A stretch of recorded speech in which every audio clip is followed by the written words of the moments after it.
Hello दोस्तों, आपको study XYZ में आपका स्वागत है। और मैं बताने वाली हूँ लेखकों के द्वारा पेश की गई कुछ टिप्पणियाँ, कुछ कमेंट जो उन्होंने लोगों के बारे में लिखे हैं या किसी देश के बारे में किए गए हैं। हमारे देश के बारे में भी कुछ कमेंट किए हैं लेखकों ने, ठीक है। तो ये 1828 में लियो टॉलस्टॉय ने कमेंट किया था कि अगर किसी देश को बर्बाद करना हो तो वहाँ के लोगों को धर्म के नाम पर आपस में लड़ा दो, वह देश अपने आप बर्बाद हो जाएगा। आज वर्तमान में देश की स्थिति कुछ ऐसी ही है दोस्तों, ठीक है। यहाँ पर सिर्फ बहस चलती है तो धर्म के नाम पर। फिर लिखते हैं हार्वर्ड जॉर्ज बेल्स कहते हैं, भारत एक बेहद प्रतिभाशाली देश है, लेकिन वहाँ की जनता का एक बड़ा तबका उतना ही मूर्ख है। वह तबका जाति के नाम पर लोगों को आपस में लड़ाकर अपने ही देश का नुकसान कर रहे हैं, ठीक है। यहाँ की वो देख ही रहे हो आप, जो सत्ता में बैठे हुए लोग हैं, ये किस स्थिति में भारत को लाने वाले हैं, ठीक है। भारत की स्थिति होने वाली क्या आखिरकार, ठीक है दोस्तों। एक बात तो मैं ये भी बता दूं आपको, जब बहस चलती है धर्म के नाम पर, ठीक है, हिंदू मुस्लिम के नाम पर, पहली बात तो ये देश किसी के बाप का नहीं है, ठीक है। इस देश में है लोकतंत्र, संविधान है इस देश में, ठीक है। सबसे पहले संविधान है, ठीक है। तो संविधान का पालन करें, संविधान के तरीके से चलें, ठीक है। इस देश को हिंदुस्तान ना कहें, क्योंकि संविधान में कहीं भी हिंदुस्तान शब्द का इस्तेमाल नहीं किया गया है दोस्तों, ठीक है। संविधान में भारत या फिर इंडिया, भारत या फिर इंडिया बोला गया है, क्योंकि ये किसी के बाप का नहीं है ये देश, ठीक है। ये देश सभी, जितने भी धर्म है सभी का ये देश है, क्योंकि उस टाइम जो है, जब देश आज़ाद हुआ था या जब हमारा संविधान लिखा गया था, उस टाइम पे इस देश में हर जाति के लोग निवास कर रहे थे दोस्तों, ठीक है। तो फिर लिखते हैं अल्बर्ट आइंस्टीन कहते हैं, उस देश के विनाश को कोई नहीं रोक सकता जिस देश की सरकार में बैठे लोग ही अपनी जनता को सिर्फ वोट की खातिर डराना शुरू करते हैं। तो इस देश की स्थिति ये भी है, देखो, जब वोटिंग का टाइम आता है तो लोगों को खरीद लिया जाता है, ठीक है। लोग क्या करते हैं, अपनी इच्छा अनुसार वोटिंग नहीं करते हैं, ठीक है।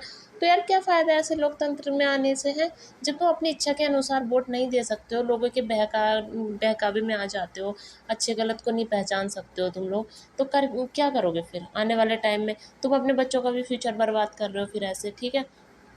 तो समझो इस चीज़ को। हस्टन स्मिथ कहते हैं कि भारत की सबसे बड़ी कमजोरी उसके अपने ही लोग बने हुए हैं, जो धर्म और जाति के नाम पर आपस में बंटकर अपने देश का दुर्भाग्य लिख रहे हैं, ठीक है दोस्तों। फिर माइकल नास्ट्राडामस कहते हैं, किसी भी देश का शासक अगर अपनी जनता से ज़्यादा अपने वस्त्रों पर ध्यान दे, यानी अपने कपड़ों पर ध्यान दे, तो समझ लीजिए कि उस देश की बागडोर एक बेहद कमज़ोर, सनके और डरे हुए इंसान के हाथों में है, ठीक है। जो सत्ता है वो बेहद कमज़ोर, सनके और डरे हुए इंसान के हाथ में, अगर वो अपनी जनता से ज़्यादा महंगे कपड़े पहनता है, तो आप समझ लीजिए मेरा इशारा किस ओर है, ठीक है दोस्तों। अब मैं बताने वाली हूँ आपको, ये क्या लिखते हैं मार्टिन लूथर किंग क्या कहते हैं। तो ये बोलते हैं, जहाँ सियासत धार्मिक विवादों को शांत करे, मतलब सियासत जो है धार्मिक विवादों को शांत करे, और वह देश महान होता है, ठीक है। भाई सियासत होती है जो धार्मिक विवादों को शांत करती है, लेकिन यहाँ की सियासत क्या है? यहाँ की सियासत है कि धार्मिक विवादों को बढ़ाती है, धार्मिक विवादों को बढ़ाती है, लोगों को उकसाने का काम करती है। वो तो हमारे देश की जनता संभली हुई है, ठीक है, वो सब समझती है। तो ये मार्टिन लूथर ने लिखा है, और ये जो है 1919 और 1846 में ये बात लिख दी गई थी दोस्तों।